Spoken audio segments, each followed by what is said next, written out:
Welcome to the Banker Lamp. Please enjoy the video. You will begin by validating prerequisites and initiating the first changes.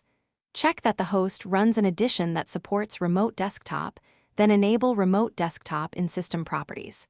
Once done, open Windows Firewall and allow remote desktop, port 3389, so connections aren't blocked. Make sure your RDP client is up to date on the connecting device.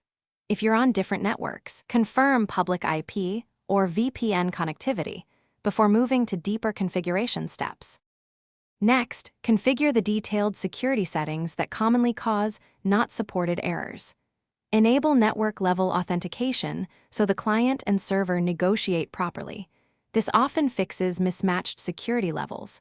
Then inspect group policy for remote desktop restrictions and allow relevant policies.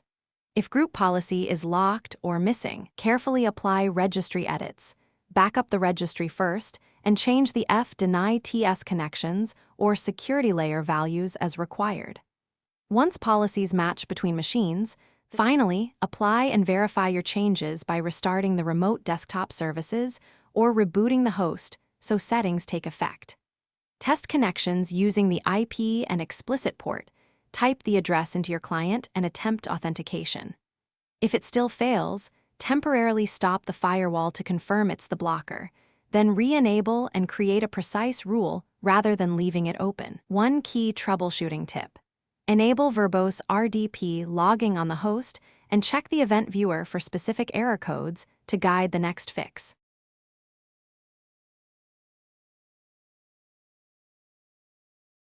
Thanks for watching. If this was helpful, leave a like and consider subscribing. See you next time.